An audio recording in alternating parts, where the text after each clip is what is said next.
What's up, you guys? It's Janelle. And Chanel. And this is our chat So let me ask you, have you ever used a man for money? Yes, I have. I actually used a guy for money because I needed to fix my car. Whatever, So, hey, what's up, you guys? It's the chat room. You already know it's Janelle. And Chanel. And we're back with another episode. Today, we're going to be talking about Why Did I Get Married? Men's edition. And we have a really special guest today. And you guys, you got to hear it because he came through with it. Like, he was really good. So please stick around to hear what he had to say and his input on marriage. And yeah, so let's get right into the rundown. Right, we're going to get right into the rundown. So as you guys know, our president is Donald Trump, okay? And we have the elections coming up in 2020. Finally, okay? And you know, my dog, Bernie Sanders, is running for 2020. I'm super excited. Hopefully, I find out a little bit more people who are running. I don't really know who's running, but supposedly it's a lot of people. You heard about anyone else running? I've heard, but I don't want to misspeak. Yeah. I've heard about a lot of different people that are running, but I don't really know their names, so I don't want to misspeak about it. Okay, well, Bernie right now, it seems like he has a plan to pretty much create a foundation to put America in a different direction versus what Trump's idea is. As everyone knows, he is a great supporter of the Black community, so I think he would be a great president. As far as his age, I don't know how long he'll be able to last. I'm just really concerned with getting Trump out of there. We just got to get Trump out, period, point blank. That's just that. Right. And please get out there and vote. Please vote, register, get out there. Because it's very important. I feel like people don't see how important it is because they feel like, oh, my vote doesn't count. It's not going to matter. No, your vote does count. It's very important. Mm-hmm. Also, I was going to say a big thing Bernie Sanders pointed out is with the candidates these days, you guys, please don't focus on the color of their skin. Like, I don't want to say if a Mexican or a Black person, vote for them if that's what you are. It's not about color. And we should all know that, these days in this generation, we're in a country where everyone is different. Everyone has different colors. Everyone is mixed. So just don't focus on the color of the person's skin. Really focus on what the person wants to do to the country, the laws they're trying to change, and the big impact in our individual lives, in our families' lives, and in the communities. I think it's very important that we stop thinking about how our president can help us individually. It's not about just us anymore. We're going to have families. We're going to have children. We're going to be grandparents. And these are laws we need to put in place for years to come, generations. So, yes. I couldn't agree more. Yeah. But let's get into the tea. Okay, so I already know you guys heard about this whole Khloe Kardashian, Jordyn Woods, Tristan Thompson fiasco. It's crazy right now. So as you guys know, Tristan cheated on Khloe when she was pregnant. He was out in public cheating on her. It was a big mess. She took him back. And now apparently he has cheated on her with Kylie Jenner's best friend, Jordyn Woods. How could you go that far? With the and to me, I feel like it has to be something behind this because it's he's a cheater. Why would you as for Jordyn, why would you mess around with your best friend's sister's baby daddy? It seems like it's act. It's too much. It's are you really that type of person, or is this another publicity stunt? That's what I'm thinking. I would respect it more if it's a publicity stunt because I'm okay, this is what they do. But if this is really how you guys are getting down, that's crazy. And one thing I can say about Khloe is Tristan's baby mother was with his baby mother before Khloe. Exactly. And she was pregnant with his child. I followed her. Oh yeah. She was pregnant with his child before. Had money. So she has her own money. And you cheated on this woman while she was pregnant with Khloe, which a lot of men seem to do with the Kardashians. They leave their girl and then go with a Kardashian and think that they're going to just become, I guess, a Kardashian or something. And then when it happens to them, they want everybody to be all sympathetic. That's not right. Nobody has sympathy for... I was just about to say her name. I think it's Allison Jordan on Instagram. I think her name is Allison Jordan. Yes. Yeah. And nobody had any sympathy for her. People were actually bashing her da-da-da, you weren't even with him. He's not the real daddy. Everyone knew they were together because they posted all the time and she had her own money. She didn't need him. So the fact that Khloe felt like she could steal this man and then it's not going to happen to her and then she's broadcasting us out you want sympathy, but you took a man from somebody else. I agree. And Jordan it's over like here the taking same tips. the same way you got him is the same way you're gonna lose him. Yeah. Period. And that's I don't know. The situation is just really crazy to me, and I feel like that was just dirt. If it is true, she's dirty for that. She's dirty for that. I feel like she did it for something. Like, why would you choose him? Right. You know? It's all these men out here, and you choose someone that got somebody.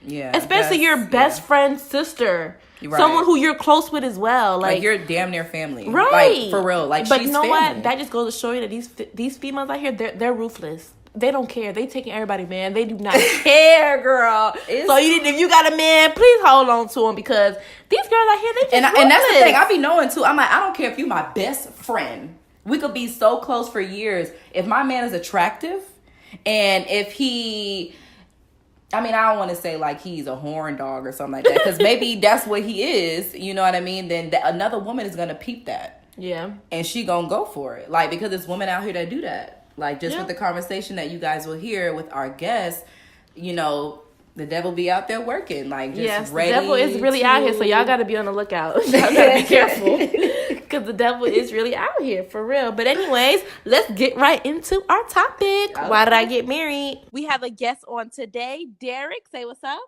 Hey, what's going on, everybody? Okay, so we're going to jump right into it. So, Derek, let us know, why did you get married? And how long have you been married for? All right. So I think the easier question is how long. It would be 3 years in August 14th. So we got married August 14th of 2016. And the reason I got married is because I'm a man of God. And I know that when dating, when two people are attracted to each other and they do believe that they are destined to be with each other, you go through the process and you get to a place of covenant, something where you vow in front of God and in front of man, and you tell each other, I'm going to spend my life with you as long as we, adhere to those vows, as long as we take care of that covenant that God has entrusted us with. And that's why when I became a Christian and I kind of put my head down and was rocking for God, when I looked up, I saw my future spouse, of course, knowing that I needed to one day lead her to that altar. Right. Oh, that's beautiful. Really cute. Yes, I love that. That's really meaningful, and I feel like a lot of men should view marriage that way, as far as part of being as far as wanting to do it for God and for wanting to do it for the right reasons. Right. Absolutely. Definitely. So, how did you and your spouse meet? Okay, so we met at church. So I had just gotten out of a terrible relationship. We won't name no names. And I started making my way into church. It was something that I was intrigued by, the way that the church was functioning. And I was part of a young adults ministry, something that kind of tailored to the age range that I was in. And as I said earlier, I had put my head down. I was grinding for God. I was making YouTube videos. I was making Instagram videos. And I was kind of just spreading the gospel that way. And I remember one of my friends inside of the young adult ministry at the time was like, hey, there's this girl that's actually doing exactly what you're doing. She's doing a little bit more motivation, but she comes to church. She does believe in God. You guys should link up, because I think you guys would actually complement each other if you guys get on each other's channels. I was like, why not? Let's do that. And slowly but surely, as like I said, my head was down and I was grinding. I started to see her, and I started to see that her ambition and her goals and her dreams were kind of just aligning. And the more and more that we got around each other, the more we saw that the visions lined up. And from then on out, the rest was history, as most people would say.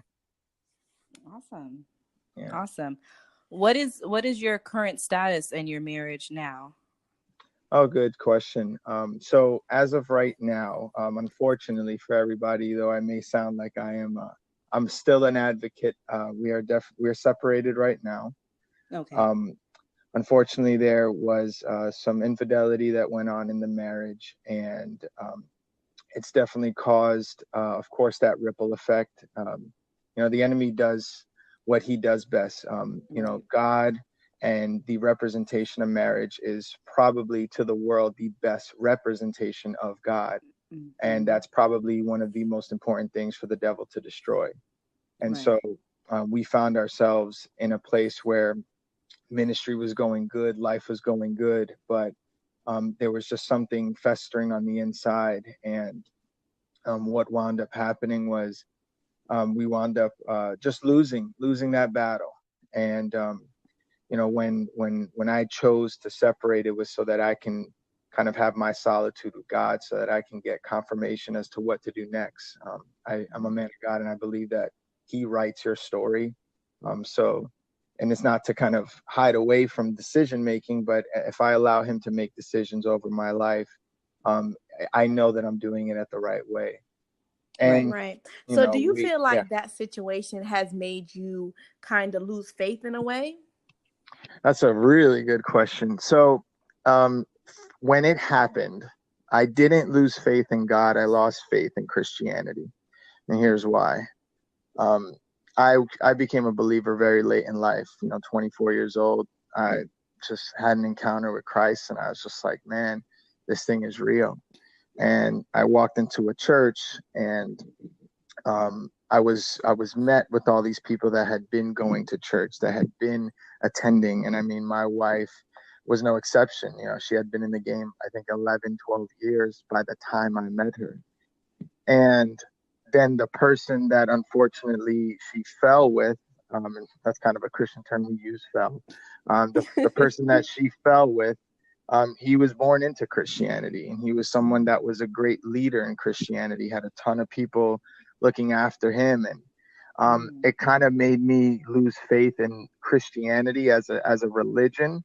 And it kind of really made me lose faith in the Christian church and how they're really like equipping their people. Like there's a definite gap, because if this happened to two people that had been with Jesus, like that been in church for as long as they've been together combined, that means that something's going on in the church that's not being talked about, And I kind of feel like, just to touch on that a little bit, I kind of feel like that's why a lot of people stray away from the church, because something happens and they feel like, oh, I thought you guys are supposed to be Christians. You're into the church. So why did this happen? And that's when Right. people start to question God and question, Christianity. Yeah. And, just to speak on that for a minute or two, like I definitely was there, I was in denial. There's the 7 stages of grief. I was in denial, and I was like, nah, this ain't really happening. And I had rented an Airbnb, took some time away just to be by myself. And I was listening to this worship song called Defender by Upper Room. I need to listen to it. It's fire. Okay. And as I'm listening to this, it's 11 minutes long, so be prepared. But I was like I was halfway through it, and I get hit, with the lyrics, just saying, "You're the defender of my heart," and I lost it. And I just broke down, and I was weeping, and I was crying, and I'm like, man, the goodness of God is still here. Like I still feel Him, but this is what's wrong with American Christianity. It's people going and stepping into churches and expecting only something from God and not giving back anything to God. Right. And I realized that when we say church hurt, when people walk away from the church or get offended by God, we're really supposed to be looking at people and knowing that people are always going to be flawed, and the devil is here. I know that there's spiritual warfare going on every day, all day. I feel it. But we gotta direct our focus. It really is. Wow. So so did this situation and the situation you're in now, did it make you feel like do you still believe in love? Do you still believe in marriage? Oh, absolutely. From the bottom of my heart. Love is something that God has shown me much more of ever since this has happened. And I say a lot of reverence, so a lot of fear from God too, as my King, because I know that He loves me, even though this happened, and I sense that love and I feel that love. And I love marriage, because marriage, even still through this trial, I know that when God brings me the right partner, in the future, of course, when God brings me that partner, then I'm going to be setting the world on fire with that person. Like Yeah, there's like that's no true. question about it, Mhm. because now I know, there were certain things, like I said, when you reflect on life, and I ask everybody to do this, whether you believe in God or not, like reflect on your life. When you go through trials, when you go through issues, take a look back and go way, way, way back. And you'll start to see patterns about your life that kind of led you to where you got. And in our relationship, I looked back to the very beginning and I realized a couple things about what got us to the altar. And one of the things that I know that got us to the altar that wasn't from God was pushing. Like I pushed and I pushed. When I saw signs to wait, I pushed. When I should have held off on the engagement, I pushed. And there's something that we do in our faith, which is ask God for the confirmation, period. Like we should do that. I didn't. And I can say with confidence that my wife didn't either. Like we fell in love, but we didn't ask God if that confirmation of love was from him. And so we kind of masked that and kind of just when we pushed through it. And so I still believe in it all. I am so excited for it all because now I have a better understanding of what to look for and what not to look for and who to ask, most importantly. Oh, wow. I was actually about to ask you that question. Like, what are some of the signs you think you ignored in the beginning? Or like, was there any signs like in the beginning of your dating and getting to know each other? Any things that you think you maybe ignored? Yeah, absolutely. I'd say the family dynamic was one. So I come from a very broken home. And so what I always longed for was family. Like, so my wife's family was, at the time, mother, father, sister, daughter, sister, brother. And I was just like, this is it. Like, this is what I want. And seeing them around the holiday times, I was still on the dating tip, so I didn't really see the whole family dynamic. You feel me? Like, I was like, man, like I've always wanted this. And because it was also the holidays, it was easier for our families to kind of blend, being from the same, native background, things like that. And as soon as we started to get serious, I started to see that my wife had put so much trust in me with all of her guilt and all of the things that she was dealing with as a woman. But I realized that she never went to her family about that. And so something that I also always say to people is like, if you can't break a tie with your mother or your father, if you have stuff that you're dealing with that you don't talk to them about, like that's called bondage. And when you have bondage in your life, no matter how transparent you are with your spouse, that bondage is still there. Yeah. And so I can agree. That's I something you saw don't that really sign. hear either. I saw that sign time and time again. And here's the thing. I wasn't man enough to I called it out and I said it needs to be done, but I wasn't man enough to say, if you don't do this, we're not moving forward. That's right. Yep. You got to put your foot down. I should have done that. So definitely the major thing was the family dynamic. Okay. Other signs, of course, that are a little bit more specific to my faith, like it's how our faith gets exercised. Right. And I was seeing myself grow and I wasn't seeing my spouse grow at the time. So those were, of course, very, very specific signs too. Okay. So, what are some things you've learned from going forward? That I wasn't a man. And this is probably, this is healing for me. All my life I had definitely bent over for women. And it dated all the way back to when I was 8 years old. And upon all this time with the Lord, I got to reflect and see, like, I was sexually abused when I was 8, and I carried that weight all the way through my life. And I didn't even realize that I was until this situation happened. And and it was because I was feeling this guilt and this shame. I was like, Lord, why am I feeling this way? Like, I have done nothing wrong. Why am I feeling guilt? And he said, let me take you back to when you was 8 years old and you was being touched and abused by an older girl. And every time you didn't want to do it, she would get you in trouble. So you were getting reprimanded by your father and your mother when you were a little boy. And now every time you think you're about to get a girl mad at you or in trouble, like you bend over and you let that girl win. And then he showed me all throughout my life where there That was is situations. crazy. Like, I'm telling you, like reflection's so good. Then he showed me every situation in my life where I was like, yep, right there. I let a woman over. Yep, right there. I chose a female over my boy. And he just kept laying it out on me. And so the thing that I learned like the most was I got to be a man before I step into my next relationship. Like, definitely. and it's not like I need to be like abusive, stern, and rowdy. Like, no, I need to just be like, I'm a man of God, Right. and if you're gonna come and co-align with me, it's because you're complimenting my calling, and you're gonna push me further than I thought I could go because you There love we me that go. much. You know? Okay. And that's because you're connected with God. I feel like you need that connection sometime to even get those signs of reflection and understanding what God wants for you, you know, not what you want for yourself. It's That's where true. we make that mistake. Yeah. So yes, that was awesome. Yeah. So, question back to the situation, like do you believe in forgiveness? Absolutely. Absolutely. 100%. I can be honest with you, and I do feel like there's still pieces of me that haven't forgiven, but I verbally have forgiven both of them. And I did that because there has been so many moments in my life where God should have never forgiven me and should have casted me out. Right. And Right. I said, there is no sin that is unforgivable under Yeah. God's eyes, That's true. regardless of how much pain it does, like to you. And something so powerful that someone said to me in like my time of covering is a Christianese word. It just meant like people were looking out for me. We gonna get it. You We're know, gonna get it.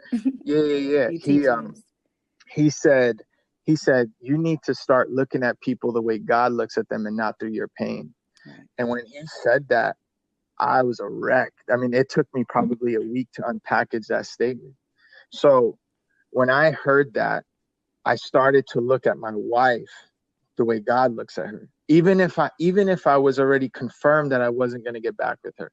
And I had to look at this dude who has already tried to kind of exalt himself into leadership again at another church. Like, and there's things that are happening in the like behind the scenes that I know are so like just so foul, but I got to continue to look at them through forgiveness because that's who my God was. Right. He was a forgiver all the time. Mm-hmm. Wow, Definitely. that's definitely powerful. Like, so what do you look for as far as your future? Like, what is making you keep going at this point? Or are you looking for someone, or are you just kind of just in recovery mode? Oh no. I'm in recovery mode. Like I am I'm definitely not going to be looking for a long time. I mean, I've made this decision that it's going to take a very special and unique person to date me. And I say that because that not a lot of people with me. Right. There's a flight that I'm about to be catching that I'm going to have to drop a lot of people and leave them at TSA. And there's but only a couple people that are going to be able to catch that flight with me. Right. And can't take everybody with you. Nah, I can't. And I think that, and I don't say that because I'm running, and I don't say that because I'm trying to like fill my time. I'm saying that because there's been a burning desire for me to do something in this nation that I wasn't able to do because my spouse couldn't believe in me. And the dream that I had in my heart that God gave me was bigger than the reality that we were living. But that's who my God is. Like, he's the God of impossible. And so the person that I have to date is going to have to believe the way I believe and dream the way I dream, because we're going to be doing things that won't make sense to anybody, but they're going to make sense to him. Right. So like, it's going to be a minute before like I catch that body where, you know, it's like, yep, that's it. And I mean, there's a fear because I'm a little, I mean, I feel like I'm older. Like, I feel like I'm running out of this race where, like, I know women's biological clocks start to get ticking around this year. So I'm not worried, but I'm just like, I made up my mind. There's 3 options that can happen. The first option is I got married, I did it, something terrible happened, and I'm single for the rest of my life, and God could do an amazing job through me being single. Yeah. The second thing is he can find me a spouse in the future, and me and her are going to wreck the devil every day for the rest of our lives. Yep. And then the third option is he can do a miracle in my then wife, and we can rekindle something years down the road. Like those are all the options that can be there. But I'm letting God write that story. Yep. Yeah. That's good. Well, Yeah. we definitely appreciate you joining us today, Derek. The conversation was definitely worth it, and I definitely learned a lot from it. Yes. And we're so I happy appreciate that you. you decided to come on our podcast and share your situation and give your awesome advice. So thank you so much for joining us. We appreciate that. Is there anything you want to say? I just want to say that, there's a revival coming. I'm excited for, our generation. I think our generation is just ready to see God move. No more of this church going Christianity. Like it's just going to be this public outcry for people to really get wrecked. And I love that I'm here with you guys. I thank you so much. I just want to give honor when honor's due. Like y'all doing it, y'all kicking it. Like it's been amazing to do this with you guys. I just keep hoping that God continues to bring you favor, because he continues to bring you good guest speakers that are going to fill the audiences up, and your podcast is just going to take off this year. Like it Thank just you. is. Like, I feel In that. God's name. Yes. I feel that. God's will. Yeah, I feel that. So Well, thank you so much, Derek. We are going to close it there, guys. So thank you so much, and follow us on our chat room. Peace out. Peace out. later. Bye.